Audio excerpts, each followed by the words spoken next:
Hey guys, welcome back to a fantastic, happy edition of the Banter Bets and BPL podcast. Happy because this negative number here, the pod balance was a lot more negative last week. We had a huge week thanks to our guest last week. What an impact from Patrick, and who'd have thunk it? We've been bringing on experts in their field and guys who just know everything the past few weeks, and it turns out to be some scrub named Patrick that doesn't even watch soccer, and he ends up winning $101. Look at that balance right there. Good for you, Pat. We'll have you on again one day. The curse of Coach Cam is broken on the Banter Bets and BPL podcast. Welcome back, guys. We have a special guest today. We'll introduce our regulars first. We got Sandy. Sandy, positive week for you? Great week. I think I probably should have a little more positive. Few stinky bets here and there, but can't be complaining. Yeah, after a long week and long run of negatives, get back in the green feels good. And Marco, you did the same thing, buddy? Yeah, it would have been better if big game goal scorer Sir Marcus Trashford would actually score in a big game. I would have won a lot more, but it is what it is.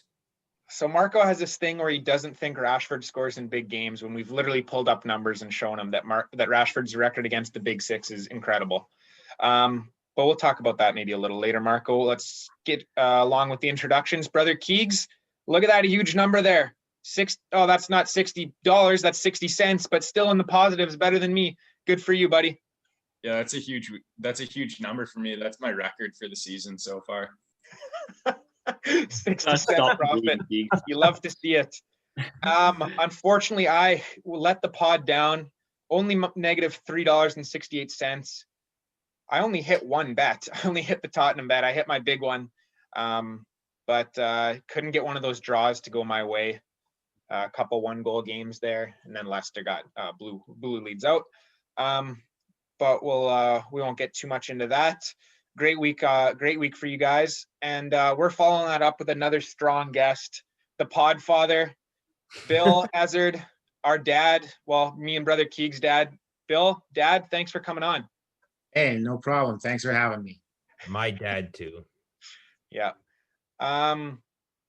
Well, I guess we'll get into it, guys. We're going to do things a little bit different this week. We're probably just going to kind of talk about a little bit of banter. Brother Keegs brought up during the week that this is a triple B podcast, Banter, Bets, and BPL. We've been doing the bets. I've been doing a little BPL on the side, but we haven't been doing much banter. So we're going to open things up with an email from our biggest fan, Sir William. And it's in response to one of the questions I posed on the podcast last week. I listened with interest about your argument with Brother Keegs about who is better between Jimenez and Danny Ings. I had put a lot of thought into it before my draft this year. My solution was to draft them both, and going into this weekend, I'm top of my league. Clearly, why bother to argue, man?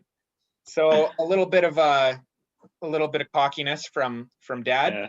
But it does bring up a good point. So does anyone have any thoughts on Jimenez Ings? Who's a better fantasy player? Who's a better real life player? Dad, did you want to start since you wrote in that email? What do you think? How did you know that was me? Anyways, you know what? I think it's a very tough question. I drafted Jimenez in my first pick, and I think I was around 7th or 8th in the draft. I think that he's on a better team. I think it's on a more structured team. I think he is a great player. I think he's a guy that you could build your team around. Danny Ings, you could probably say a lot of the same things about him, although he hasn't really done it at Liverpool. I think a lot of it was due to injuries. And in my opinion, I would pick Jimenez because he tends to be healthier. And certainly, once again, Ings is out for 4 to 6 weeks. So I think having a guy in there that you know is going to be fit and play, to me, gives him that bit of an edge. So I would pick Jimenez over Ings. Yeah, Jimenez plays literally every game. There was the last season when I had him, he was starting every Premier League game on Sunday, every Europa League game on Thursday, and he literally never came out. They don't have any other striker, so it was all him all the time. Brother Keegs, I have a feeling you're going to be on the other side of this. You got your hand up there. What do you think? Yeah, no, I've always been a big Ings fan since he came up came up into the league with Burnley. So I got to stick with Ings here. I think that he's the better player. A couple of reasons. I think that his production's better than Jimenez has been for the last season when he finally got a full season in.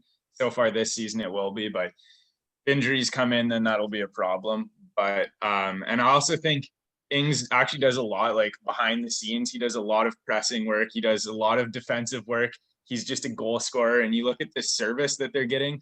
Last year, Adama Traore was unplayable. They have a lot of quality players on Wolves. And then you look at Southampton and they're just not the same caliber of player. So when you have a guy with that much production playing on that much of a worse team, then it's hard to say that he's a worse player than the player that he's out producing. But to answer your question, who would I rather have in fantasy and who would I rather have on a real life team? The answer to both of those questions is probably going to have to be Jimenez, just for the reason of injuries. Like if you're just looking at it from that point of view, then I mean, Ings' history speaks for itself. So you don't really want Jimenez is just a reliable player. So I'd have to say Jimenez for that. But who's a better player? Ings is a better player. It's just super unfortunate about his injury situation. So you're going Ings if you're playing the World Cup final tomorrow, but Jimenez if you're playing a whole Premier League season tomorrow. I guess, yeah, that'd be a good way to sum it up.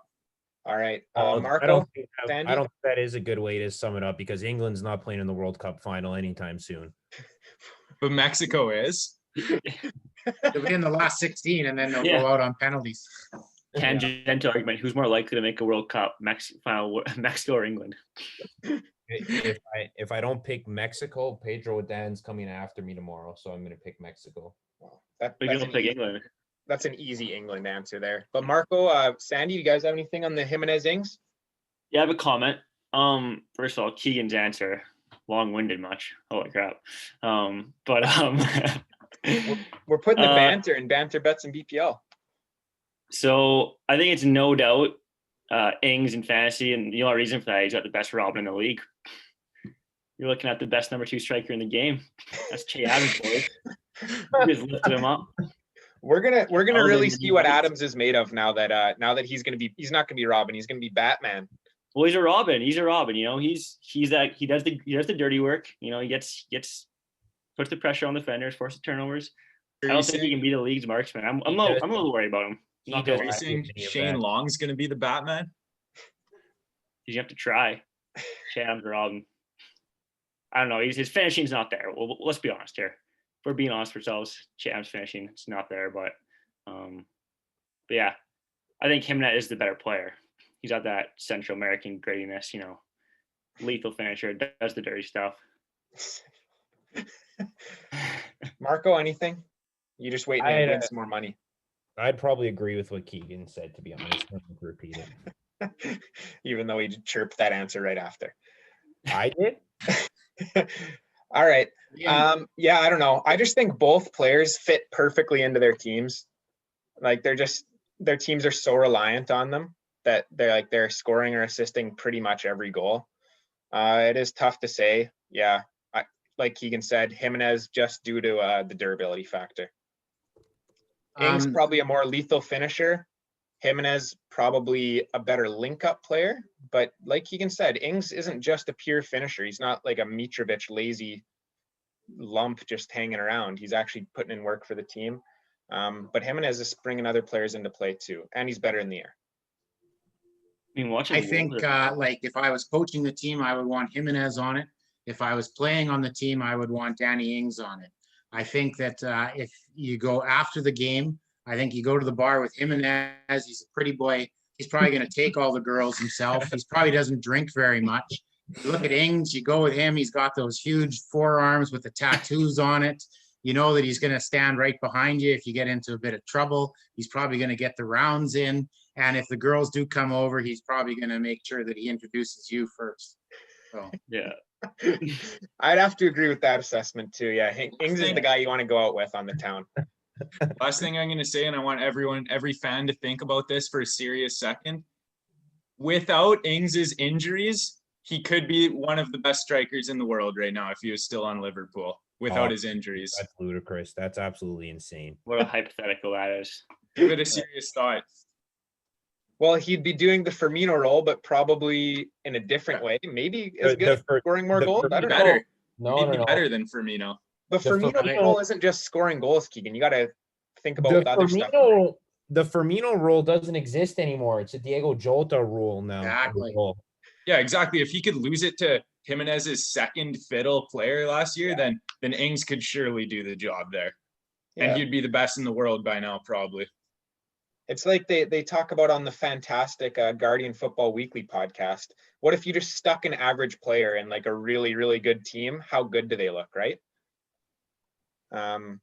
Always something to think about. Yeah, maybe if you stuck Ings in a Liverpool in their prime, he would be considered one of the best players in the league or in the world, or best strikers in the world.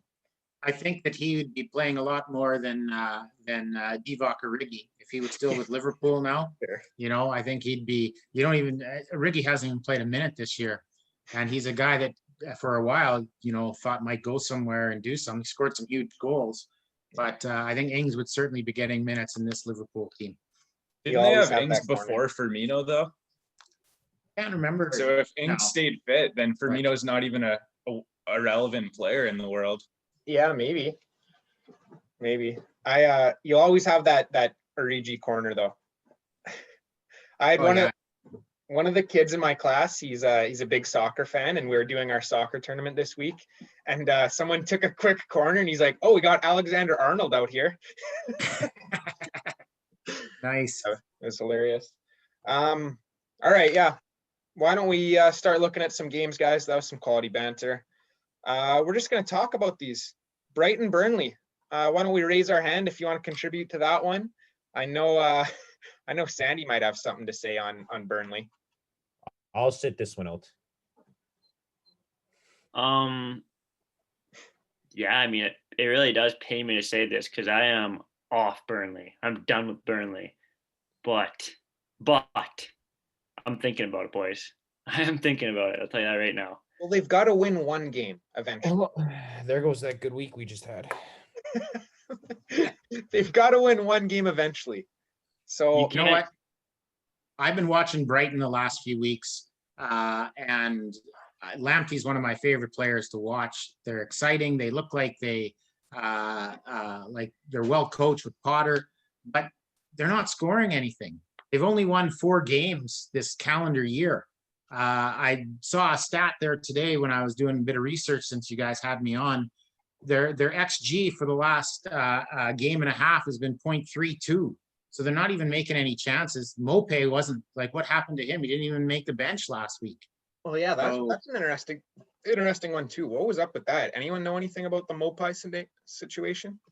I'm just going to call out those stats really quick. A game and a half. You're talking about a game and a half. So that's one full game of that was Mopé out, probably due to rest. So you're talking about their best player out, and you're saying, oh, their expected goals was low, and 0.32 is not even that bad. But why is if you're- Mopai out resting? What's he resting Yeah, for? I think if you're a team like Brighton, you have to at least have him on the bench and hope you don't need to use them. But him to be completely out of the squad, Yeah, are they hiding a COVID thing or something like that, where they're saying he's sick? You know. I don't So think so, because I think you I have to think support it. as well. It says Brighton are the worst team this year for defending set plays.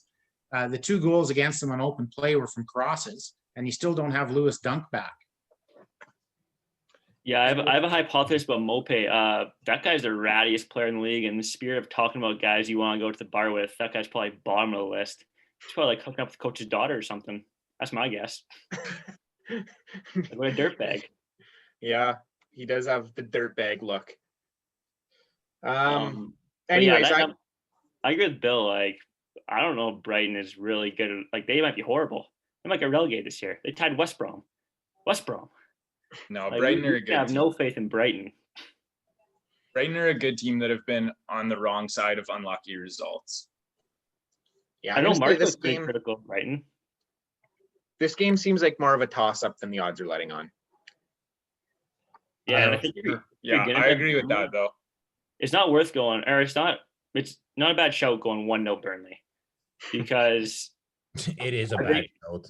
Are they going to score twice though, Marco? Like, can you imagine Burnley scoring 2 times in one game? This game is either going to be 1-0 or 0-0, and that's it.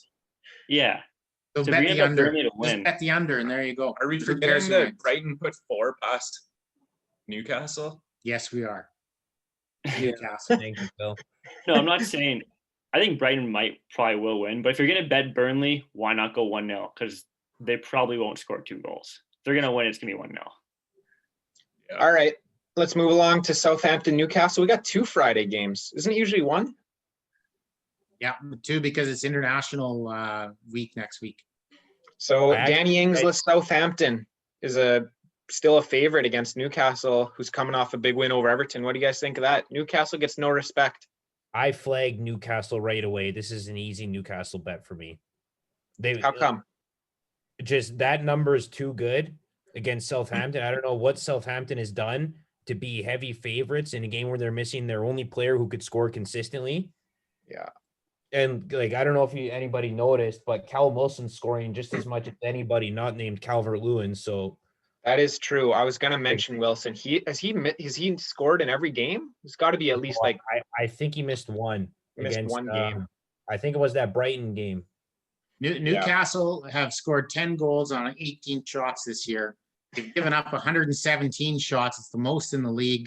So I think they're getting more points than what their play deserves. I think For Wilson's great, but I think, despite not having Ings, Ward-Prowse is playing probably the best he's played in a while.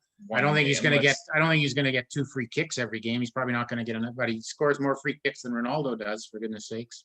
So I agree that Shea Adams has certainly gotten a lot better this year.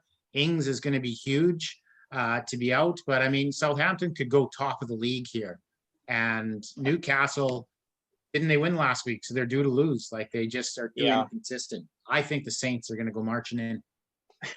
I think you could say the same thing about Southampton, though. They won last week, so they're due to lose without their only player who could score. I think Southampton have a better coach. I think that they're more organized, and I think they have more likely to have a plan B than Newcastle. If Newcastle don't score first, then what are they going to do? I don't know. I I don't just really know what to do. I just like that. Southampton haven't lost in their last 5. Yeah, Southampton's frisky. They're a frisky team this year, but it will be interesting how they Who's the first team you looked at to see who to pick up in the last few weeks in your fantasy games? It's Southampton players, because their defense has been playing well and they're scoring some goals. I was going to say, this is the week Walcott scores. Walcott's going to score a goal. Crazy. Walcott will score tomorrow, guys. I'm telling you. Also, let's not forget, this has got to be, I know we talked a bit about away, doesn't matter, but this has got to be one of the farthest away trips of the season, right? For Newcastle, going, because they're the one of the northernmost teams going down to the south. Yeah, it probably is. Are you sure Southampton's in the south? I don't know. Yes, it is. Misnomer. To me, Like, all the good things we're saying about Southampton have to be taken with a grain of salt. Their whole team's out in Ings, so for that reason, I'm not touching that at all. I agree. I think there's a bit of a stay away, Keegs.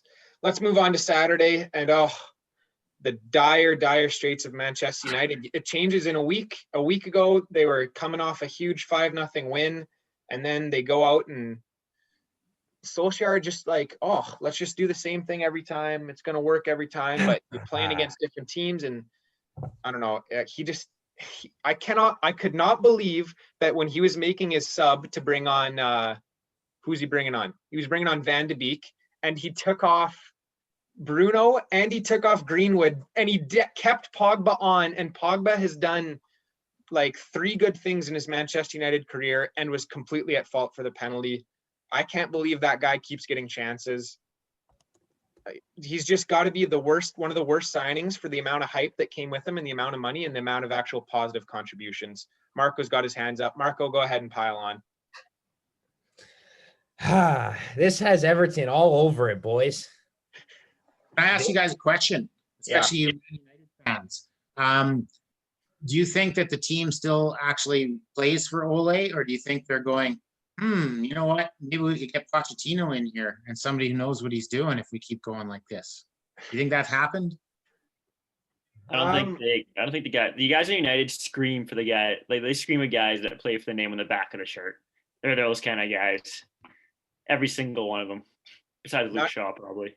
Not every single one of them. Martial seems like that type of guy. Rashford definitely isn't that type of guy. Yeah, Rashford. I don't want to criticize Rashford, but I will. Where do you want to start? De Gea. Even Bruno's body language has been pretty rough this year. He's always like, if he gives the ball away, he's yelling at guys. He's like the guy that you'd hate to play with on your team, just like because he's like thinks he's better than everyone. Yeah. I still think he's a great player, but you just hate to see that type of thing.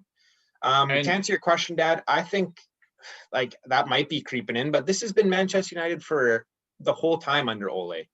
Like it's one step forward, one step back. You never know what you're going to get from them. It's basically if they're the favorite, you bet them. If they're the underdog, if they're the favorite, you bet against them. And if they're the underdog, you bet on them.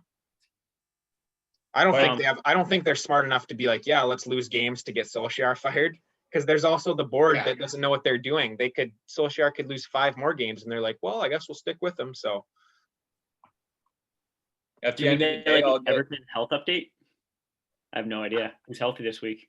Rodriguez may come back. Digne is back from suspension, so that's huge. They've only lost one of their last 15 home games, Everton. Is Richarlison still out or is he back this week? Richarlison's out still. Yeah, it's last game of his suspension, I think. That's huge. That's huge for United. Because Everton looked horrible last week with an absolute skeleton squad. Yeah. That skeleton squad looks better than that Istanbul squad, if you ask me. Honestly, no, it probably doesn't. But nice dig. Keegan, what do you got? Coleman back? I'm just going to get my full 8 hours as a United fan, knowing that at least we've beaten a good team this year. Oh my God, enough of this nonsense. You're the biggest fake Man United fan I've ever seen. Yeah. When they play Chelsea, you bet on them to lose. So I don't want to hear anything out of you. Yeah, Keegan's really outed himself. If you don't get for a 7:30 game, give your head a shake. You'll be up at 4 o'clock sharp for a 4:30 game. I'll be up at 4:28 sharp, yeah. I'll be up for this one. I don't know. Yeah, this one, I'll probably bet Man U, to be honest, just because the bounce back game, backs against the wall. That's when Solskjaer gets the result.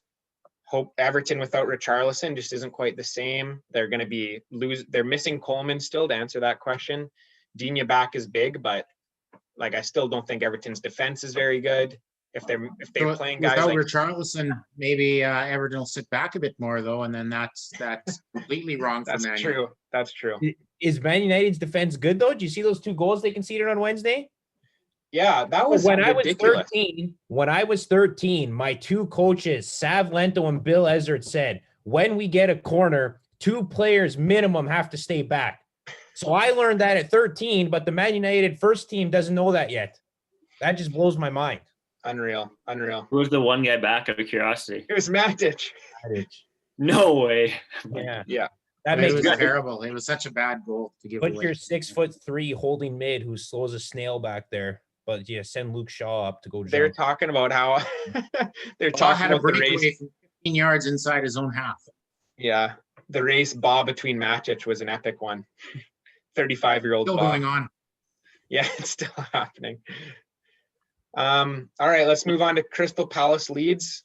I really like the look of Leeds, guys. I think they're a really slick team. I know they just got a bit of a hiding against Leicester, but they're still trying to play their football. And I think Crystal Palace is a team that doesn't often try to play their football. So for the purists out there, I'm hoping Leeds win this. I hope Leeds win, but it worries me if Palace score first because they're very good at shutting up the shop. They are. I actually, I like the over on this game. I know we're not getting into our bets yet, but I like any game with Leeds on the over. The over is a good number this week. Keegs? I was just about to make a point on the exact opposite. I think this game has the Leeds versus Sheffield written all over it, where it's just going to be 1-0 Leeds or maybe even 0-0. Maybe Crystal Palace 1-0, but I think under on this game for sure. I think the chosen one pops up in this game. Who's the chosen one? Paddy Bamford. Yeah, Paddy Bamford and Zaha on the field. There's definitely going to be goals. Like, come on.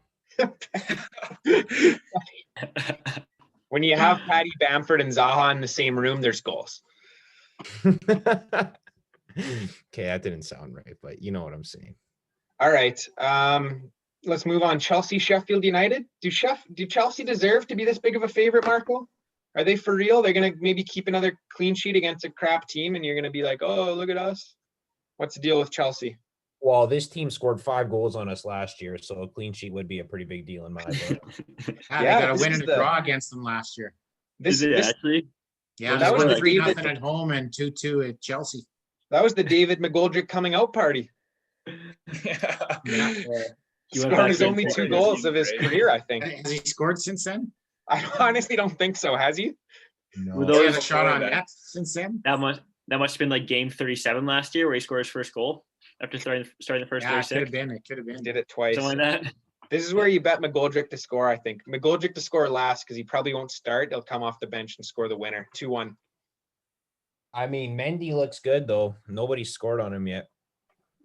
Yeah. I think Thank Chelsea's defense have improved a lot since they've gotten him. There's an easy bet on this game. I won't give it away, but And they're not playing Azpilicueta and Marcos Alonso anymore, so that really helps them too. So Marco's an Azpilicueta truther.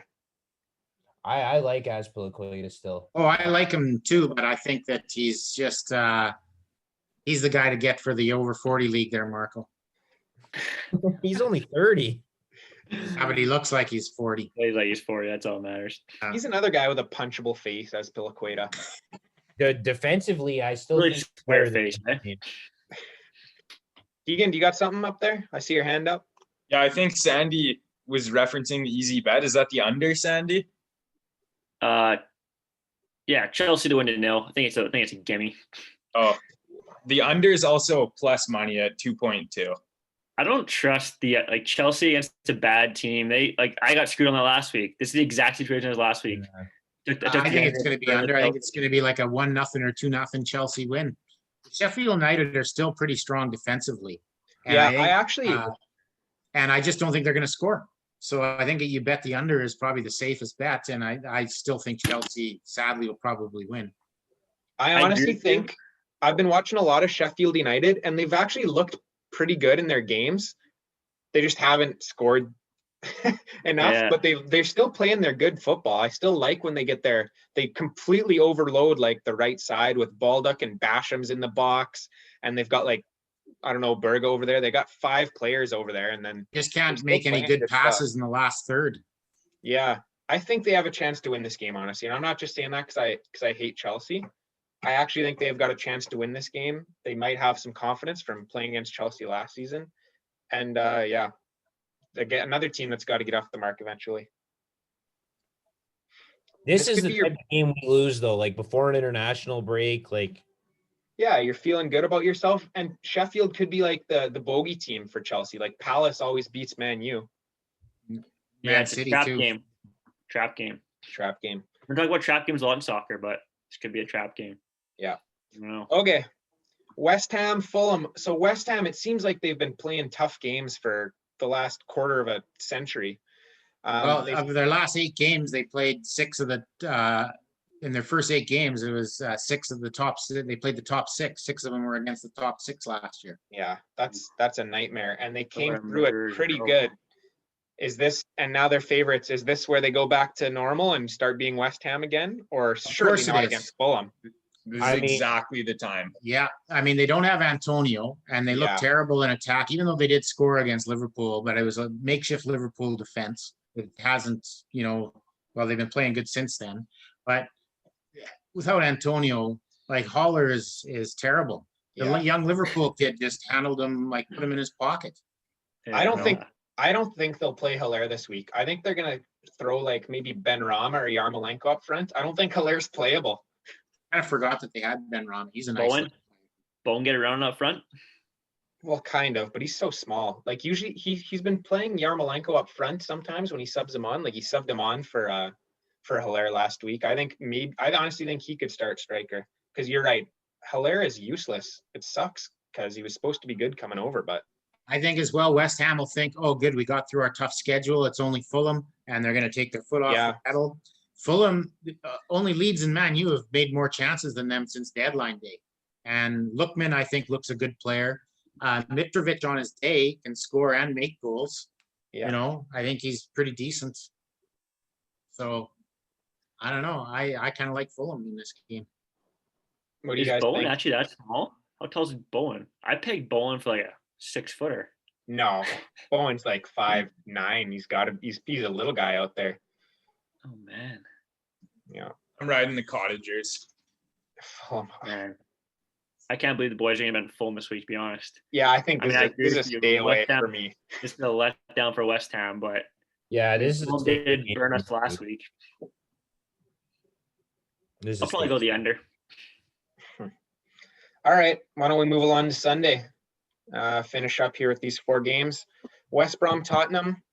We can't be wetting West Brom, right, guys? Even though they're at home, this looks like a Tottenham win. Kane and Son to fill their boots. West Brom, they lost to Fulham, for goodness sake. Yeah, this is really simple. Mourinho has that team playing well. Yeah. That's We honestly don't need to not a- waste. We don't need to waste time talking about it. I think. That's not Everybody a knows horrible where- line. Like, just put the house on Tottenham. It's like the That's election. what I What we're think doing I'm with the going to do. election. So lock. Just put a ton Yeah, of money on it. I'm going to put my Biden winnings on Tottenham, I think. It's not going to be Yeah. out by then. Yeah, Yeah, when is that going to be over? game will be over before that happens. I'm waiting for $300 from that. Yeah, Oh man, we should be talking about our Biden winnings. The pod's rolling in it. yeah, the pod. We've been having a good week. Okay, you're right, Dad. Let's not talk about that any more than that's a Spurs win for sure. Leicester Wolves. This is a fun one that probably won't end up being fun, and it'll be 0-0 or 1-0. But on paper, people see these two teams and think they're fun. I'll start with this one. This has over written all over it. I was making my bets this morning. Oh, no. Which is exactly why it's going to go under. The Yeah, number on the over, Keegs, is 2.3 for two teams that are good in the attack. Like, this is a no-brainer over for me. I'm not saying bet Not the the over, attack. or I'm not saying bet the under because the odds aren't good, but I don't think it's going over. Wolves are just a sleepy team these days. Who do you think's going to win? I think Leicester's going to win because they're a good team. I think Who do Wolves. you think's going to win? I think Wolves are going to win, and I actually have Wolves as one of my bets later. What about you, Sandy? I like Leicester. Yeah, you're closer. The Vardy party. What about keeps you, Marco? rolling. I also have Leicester. This game reminds me of like when you guys were really young, Liam, and you'd go to me and you'd say, "Hey, Dad, who would win in a fight, a fox or a wolf?" You know, and I'd say, "Oh, well, wolves are a lot bigger." And oh, yeah, well, what if there was like a whole bunch of foxes? What if there was 11 foxes? And I'd say, "Yeah, but you know what? Foxes don't hang out in packs, but wolves are in packs." And I think if you got 11 wolves against 11 foxes, probably a good chance that the wolves are going to win. But in this game, I don't know. I don't know who to pick. I think it's pretty tight. What It an could be a toss. analogy. Look at Brendan Brendan Rodgers talking about how brilliant he was and their team was with masterfully beating Leeds last week and masterfully out coached Bielsa. So maybe Brendan gets full of himself and then his head balloon bursts. So maybe this is the game it does. I don't know. But I think it's a pretty intriguing game and it's definitely to watch, but I don't know who you're going to pick to bet on it. Yeah, deluded Brendan. Love it. Love that Twitter account. So If you funny. like watching a well-pitched 0-0 baseball game, this will be the game for you. Yeah. Out of all the games this weekend, you shout this game out for the 0-0 Keegs. This is for the soccer nerds who appreciate a good defensive battle. Jimenez is going to prove that he's better than Ings this weekend. Well, he will be better than Ings this weekend unless he scores 2 own goals and ends up a negative in the fantasy points. Or not. All right, the big one, the main event, which isn't actually in the main event slot, but the main event, Man City, Liverpool. What do you guys think? Which team wins the title? Who's winning the title out of these two? Or are you going off the board? I got Liverpool again, another no-brainer. We talked about like a kryptonite team. Like, I can't remember the last time I watched Liverpool Man City play and didn't see Liverpool dominate them. Like, to me, this is easy Liverpool until Man City shows me otherwise. Yeah, I can't believe that Liverpool number's that high. Like, I honestly can't remember one time since Klopp's been there, where like Man City looked like the better team against Liverpool. I agree 100% about the kryptonite thing. I think that's a good Except shout. for last spring when they killed Liverpool after Liverpool won the title. I think they were still but hungover though. that's not. Yeah. the Oh yeah, same. right. Yeah. That's not for me. I mean, do we trust Liverpool's back line? I mean, I don't know who's healthy for City. I'm not fully familiar. Like Aguero's back now or what? Liverpool's back line just kept a clean sheet against Atlanta. They're one of the most offensively They dangerous. whooped them 5-0. Good luck for the Serie A. I think with Allison back, I think Allison is almost more important than Van Dijk. So I think with Gomez and whoever they play, if Fabinho's back, he'll play back there. The young kid did really well last weekend if they play him. I don't know. I think Liverpool, we were talking about how Alexander-Arnold hasn't looked himself for the last week. He's been everywhere. He's been great. Robertson has been all over the place. And Jota, was scoring goals with 10, 15 minutes. And they finally play him. And look at how he did this week. He's Firmino. He does everything Firmino does, except he could actually score goals. You think he looks like every time he touches the ball that he's going to score? He's full of confidence. So you're fully Jota over Firmino now? I do actually. I think so. I think Firmino needs a rest. I think he's still going to play, but how do you not play Jota right now? Oh yeah, of course you got to play him now. Sure, you got to play him, and I think, I think as well you could play him in other positions. So if you want to put Firmino in and then put rest Salah, rest Mane, it's just going to make them even better. But I mean, we're just talking about one game for betting here right now, not the title. But I mean, who do you think is going to be the four starting defenders for City this week? Cancelo, Laporte, Diaz, and Walker. Yeah, for sure. Like, or have they finally settled? I would be about 80% sure that happens. Yeah. Yeah, I'd feel pretty comfortable with that back line. I'm not saying that's gonna be great, but yeah, no, I know what you're saying. Yeah, I think also the under on this game is a really good number, and I think two big teams going at it. Yes. It's not really going to be what everyone thinks it is. Everybody expects it to be great fireworks in these games, but they rarely are. And our first ever podcast, I think it was. Yeah, exactly. Our first ever podcast. We took the under in the Champions League final, and it was a great number. Yeah, I love the under here if it's a good number.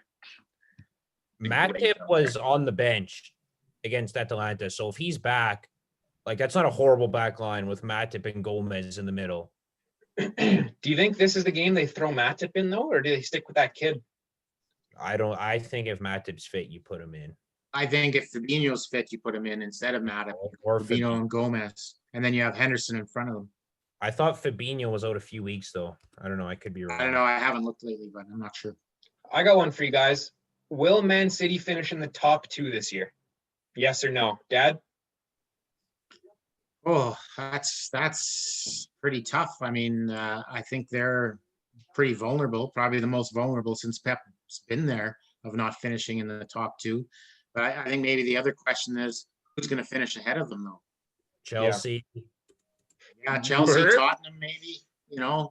It's going to be Tottenham and Leicester. I would love to say Leicester and Wolves are going to finish ahead of them too, but I don't know. It's if you had to put your house on it right now, yes or no, City top 2 this season? I think we're being harsh on City boys. I would say yes. Keegan? Yeah. I'd probably say no. I think this is the kind of season where they underperform and part ways with Guardiola. Marco? Do you think they'll fire him or do you think he'll just leave? Man City to finish in the top 2? Yeah, biases aside, this is you're betting your house on this, and you have to pick yes or no. I honestly say no. Sandy? Boy, are we forgetting De Bruyne's played like 2 games this year? Like they have not had a squad. They've been playing like Ferran Torres up top at times. Like they've been in a hospital ward. I think for sure. Like I'm not even ruling them off the title. I think City will bounce back. I would go yes if pressed on will they finish top 2 as well. But I could see it going the way Keegan said, and yeah, this is the year that Pep it kind of gets out of hand for him, and they could kind of crash and burn a bit. You think so? One bad season, they're moving on. Yeah, Yeah, I guess he had one bad year. It's just, They talk with Pep though, like he's the kind of coach that I think he wears out. He took the sabbatical after the pressure cooker of Barcelona. He needs a bit of time off. Maybe he needs to recharge his batteries. I don't think it necessarily will be City firing him. He just might go away for a year and then go coach Barcelona again after Xavi comes back and can't do anything, and then they fire him. So it could be something like that. But wait, Barca. and I think after sometimes players will tune them out. They haven't replenished that squad very well. They bought a lot of players, but how many of them have stuck around? You're still relying on De Bruyne as your number one midfielder, which isn't a bad thing, but he has been hurt, and then there's nobody to take the spot. You still only have Aguero. And how many times have we said, "Oh, yeah, I'm gonna draft Jesus this year because this is the year he takes over from Aguero," and it hasn't happened in the last 4 years. And does it look like it's going to happen in the next 4 years? I think the bigger problem isn't relying on De Bruyne as your number one mid. It's Aguero, Jesus as your number one forward, because Aguero. That's what I'm saying, though. It's like those guys have been there forever, right? And I do think City will look better once they get a recognized striker back, but I just think Spurs, Chelsea, and even Arsenal a little bit look good enough where I can't say it's a guarantee right now. Arsenal top two, come on. I'm not saying Arsenal will finish top two. I'm just saying there's a lot of other teams that look relatively close to Man City that make me feel uncomfortable about putting them in the top two guarantee. All right. Let's go on to Arsenal. Nice little segue there. Arsenal, Aston Villa. What do you guys think? Aston Villa, are they just another team now after their hot start? Yes, they are. They're just another team that can bag goals for fun, though. Let's be honest. Yeah, when they don't matter, when you're already down 4-0. Actually, didn't matter. Goals. But it showed that they didn't quit, though. Yeah, they can fill the net. Just another team wouldn't be able to score 3 goals in like 15 minutes. What do you got? I think Arsenal, though, they're just too well coached. I think Arteta is a good coach. I think that they're looking strong. They're looking a lot more solid all over the place. I think he has probably a plan already to deal with Grealish. Elneny's going to be all over Grealish all game and probably not going to give him a lot of room. You've got Partey, who looks a good player from what I've seen. I think between the two of them, they've already got a plan on how to keep Grealish out. And without Grealish, what are you going to do? Who's going to get the balls up there? Yeah, we're also waiting for the Aubameyang to really start scoring. He got a penalty. I think that's his only goal this season, right? But Arsenal are also winning without him having to score. Yeah, exactly. That's what I mean. It's almost the same thing like with Firmino and before, right? He didn't need to score to have the team playing well and doing that. Just having Aubameyang out there is always going to be a threat. I don't think that's the same thing. No, I don't think. Yeah, I would push back on that a bit because I think Aubameyang kind of needs to be scoring. Because Arsenal weren't doing that great with Aubameyang not scoring. Like they're kind of meh. I'm sure William's bound to break out soon too, right, boys? Like, yeah, for sure.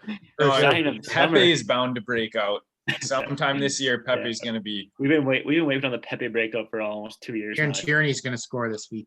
And can I just say, shout out to my guy Chris Pike, Ross the boss. Do not bet on him to score this week. And I think you know what? He's not a bot. Barkley went right into that team, which kind of surprised me. And he had one great game. And how many times has he done that at Chelsea, Marco, where he's had one great game and they talk him up and then he sucks for a month or two. You don't have to sell me on it. Yeah, and I think that's what's going to happen. It's going to be terrible until they get rid of him again. And hopefully they'll drop him. I think Aston Villa might be in a bit of trouble. Next debut, he has bet on him to score. Yeah. Next team. Exactly. Yeah. Couldn't have said it better myself. No, the one thing I just want to say on this is, do you guys remember the season preview pod when I mentioned Arsenal to like all those good things? And then I'm like, they've just signed Willian. And Marco said they fired half their staff to sign Willian. And we're like, yeah, Arsenal are shit. I kind of feel stupid about that. Arsenal, like, Arteta's just a good coach and they're not a bad team. So I kind of regret backing out of all those bets. It is laughable, though, that they fired half their staff to sign Willian. Like, my God. That is laughable. I don't care how good Arteta is or how good they look. That's comical. And the Gunner Did you see Ozil offered to pay Gunnosaurus's wage? Yeah. Yeah. Because they fired Gunnosaurus, and apparently the guy had been there forever, and he's part of the team. Yeah, And, that's just a scum. So Ozil said, scum "I'll team. pay his wage. He's part of the team. He does more than just put on the costume." Yeah. That was Unreal. a And what they miserable look did to for Arsenal. Ozil too. It's just a scum team. Yeah. To See, not I even don't feel bad about ripping on Arsenal. Yeah, I like Arteta. I like a lot of their players. I hate their front office, but you could probably say that about every team though too. No, I love Man United's front office, Bill. I don't know if that's just me. Actually, yeah, I kind of like them too. I hope they keep I just love the way they're run. It's kind of crazy how, like, I'm sure that each of us five could do a better job at running Manchester United, possibly even at managing them. Like, if I was, I'm a passionate Man United hater. I think I could do a better job by intentionally trying to make them lose than what Ole's doing. My football manager resume speaks for itself. like, honestly, I feel like if I was just dropped into the Manchester United job right now, I'd grab like Giovanni and you, Dad, and we'd just go in there, us three, and I think we would do better. We'd have more common sense than Ole Gunnar Solskjaer. We've won a lot more USA Cups than Ole Gunnar Solskjaer has. Yeah, I don't disagree. I don't disagree. Wait, I'm All pretty right. sure Ole was the coach of one of those Nordic teams that came over, wasn't he? Oh yeah. Yeah, the one that Keegan beat in the final. Swedish One of team, those yeah. Swedish teams, right? Mhm. That was his job before Man United. Yeah, Yeah, that's basically where United's recruiting from. yeah, All right, it's All getting right, past guys. my bedtime. Let's make these bets. yeah. Let's get these bets in.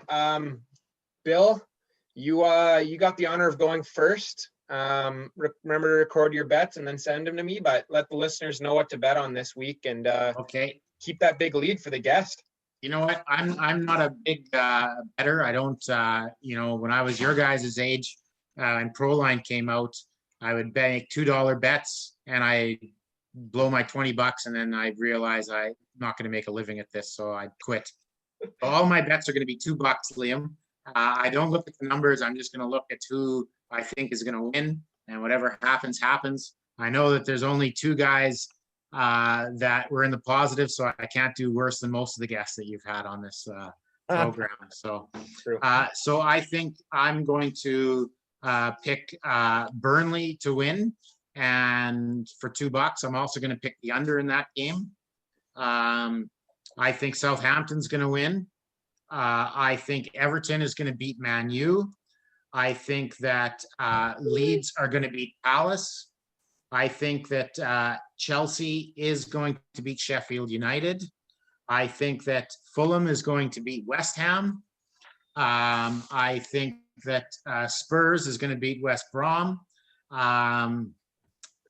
Foxes and Wolves. Yeah, I don't really know. So that's the only game I'm going to pass up on. But you know what? It's only $2, so I'll bet a draw for that one. And of course, Liverpool is going to beat City, and Arsenal is going to win as well. And none of them are in a parlay, so I've just You know what? one off. You know what Dad You just throw did? that all in a parlay for the bands. Liam, do you remember that that website that used to do the thing where you bet every Premier League game? And then Sportsnet site we used to do it. Yeah, yeah, on Sportsnet, Sportsnet. yeah. You remember when the Crystal Baller finished in the top 20 in the world? we need to find that and start doing that again, or at least that could be the next Banter Bets and BPL podcast project. Bring back the predictor. Yeah, So those are I my love bets. those days. All right, so $2 on everything you said there. Yeah, I could text it to you. Okay, why don't we throw the minimum bet you can make on Bet365 is 20 cents. Let's throw 20 cents on all of those to happen. The payout will be like $1 million. Sure, why not? All right, there you go. There's your. I'll be a your legend parlay. then. Yeah. What a legend. 16 bets won. What a legend. All right, Marco, who was second last week? It was it was our buddy Sandy. Sandy, what games you betting on? Yeah, okay. So Burnley 1-0, 5. I'm doing it. Love it. I've missed that feeling of having Marco text me on Saturday and just be like, "You bet Burnley this week?" Or like, "Who bet Burnley this week?" in the group chat. In all capital letters. All caps. Pegging every single person in the group chat. Miss having my heart ripped out 5 minutes into the game when I can see and know my bet's lost for the day. I won't even text you anymore, but anyway, continue. Okay, so yeah, Burnley 1-0 for 5. Southampton, Newcastle. I'm kind of going back to my old ways here after a very responsible week where I won some money. I'm gonna go back to my fun loving time self. to lose some. Yeah. And the Biden win. Shout out Joe Biden. Not So I'm done gonna yet. take Adams to score for 5. I knew that was coming. And then Everton United, gonna stay away from that one. Leeds Palace, stay away. I'm gonna take Chelsea to win to 0. As I said, West Ham Fulham under. That's a stinky game right there. Don't see a lot of goals. I'm gonna go. I don't even know what the lines are, but I might take Kane and Son to score. Can you parlay goal score? Yeah, you can. Take both of them. Not in the same game, unfortunately. Not in the same game, yeah. Whatever. I'll take them both separately. Okay. And then go back down. What's the last game there? Arsenal Villa. City, Liverpool. I'm gonna take. Oof. No, I'm staying away. And then I'm gonna have a stinky parlay. In the spirit of parlays, we've been staying away, but Pat came on last week and opened our eyes that parlays are good, boys. Chalk parlays win money. I don't even know if we mentioned, but quickly, Patrick hit that 5-team chalk parlay that was like 11-1. So good on you, Pat. So I think that'll probably get us taking parlays. So I'm gonna go Arsenal, Spurs, Chelsea, and yeah, just those three. Those three for 10. All righty. That's it. Yep. All right. Those are some solid bets from Sandy. Let's go to Marco, who was just slightly below Sandy last week. Marco, what are you betting on after we talked it through? Okay, so I've watched the Friday games in the Prem almost every single week, and I've never had anything to follow because I never bet on them. So I'm going to start. I'm actually going to parlay both the games on Friday. I got Brighton, Burnley going with a draw. I got Newcastle to beat Southampton.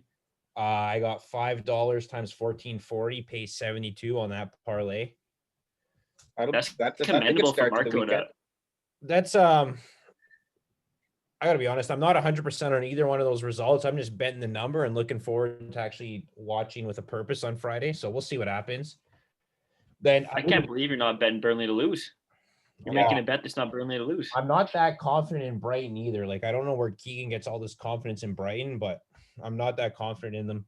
Then I got another little parlay here. I got over in Leicester Wolves, under in Everton United, and over again in Palace and Leeds.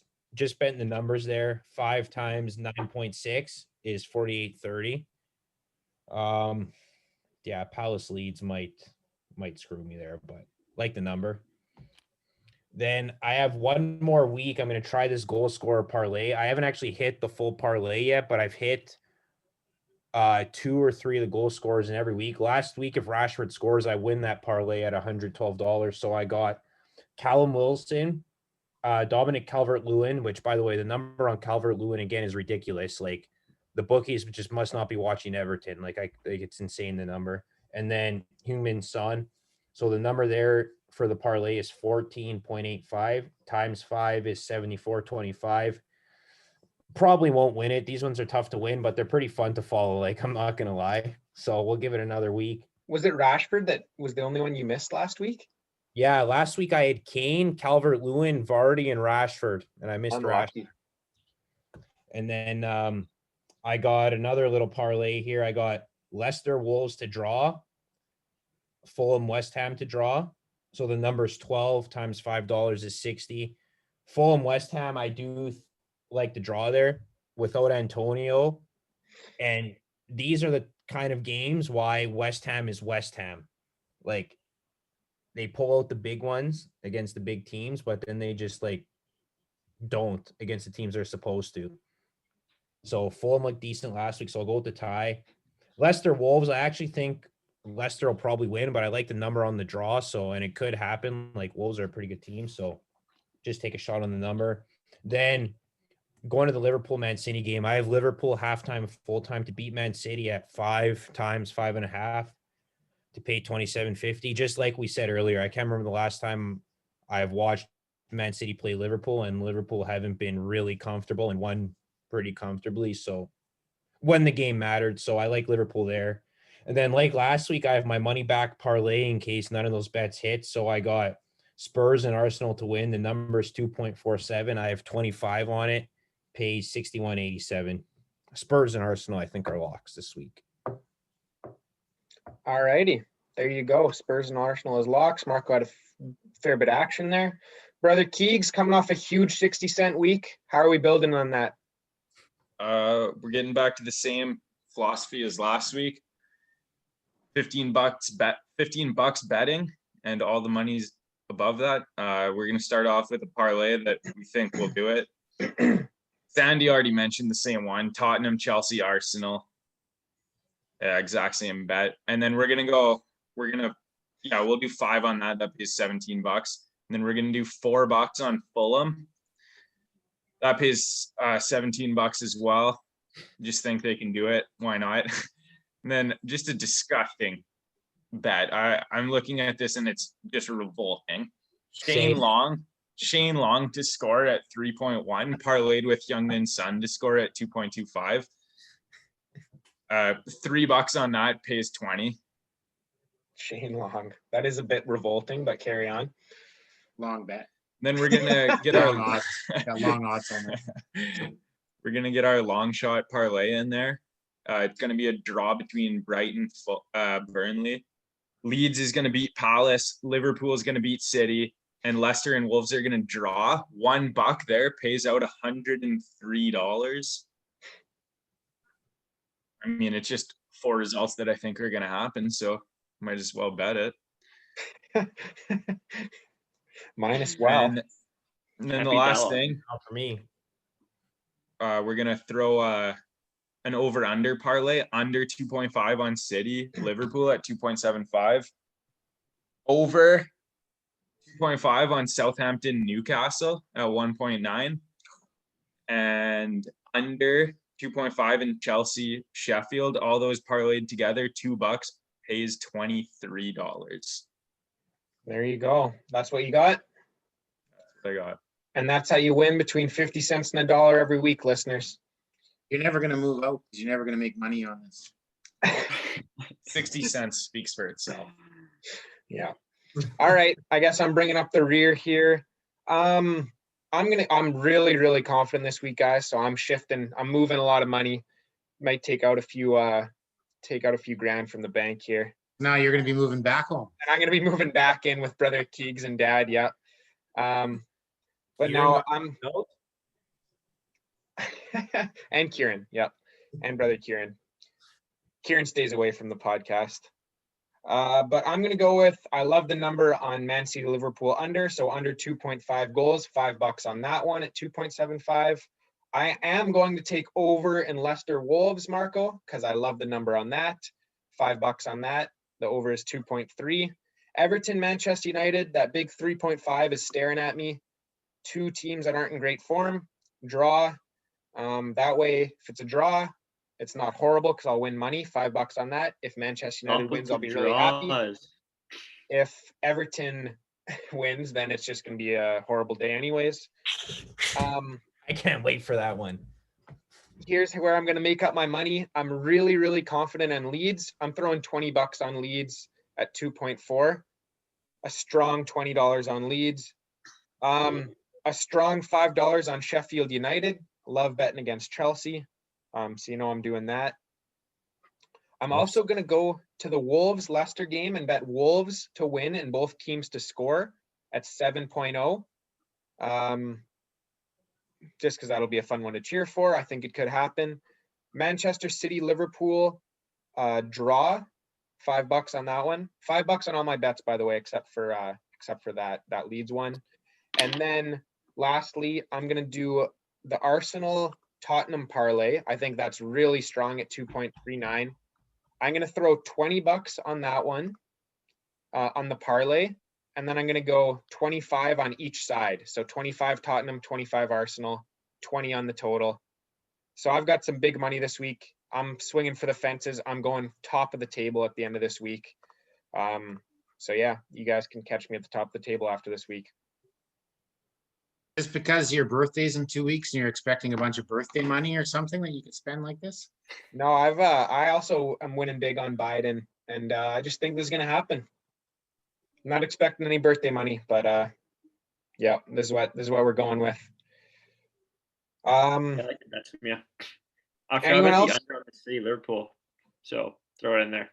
Yeah, I got the under on the City Liverpool, $5. Yeah, I want it too. Oh, you Sign want it me as up. well? Okay. Yeah. Right. There's your audible. I think that's good enough, guys. We've been going at it for a long time. I liked how we kind of discussed each game and then kind of ripped through the bets a little bit quicker this week. Brother Keegs, Dad, back in Thunder Bay, pleasure. Thanks for coming It was on. an honor being on your pod. Marco, back in Thunder Bay, thanks for coming on, buddy. Always a pleasure.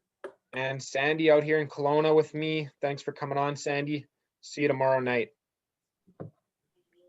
All right, guys. Thanks for listening. As always, bet within your means and listen to us because we're back in the positives. If you're betting within your means, then listen to us. We'll win you some money this week. Peace out. Thanks for listening.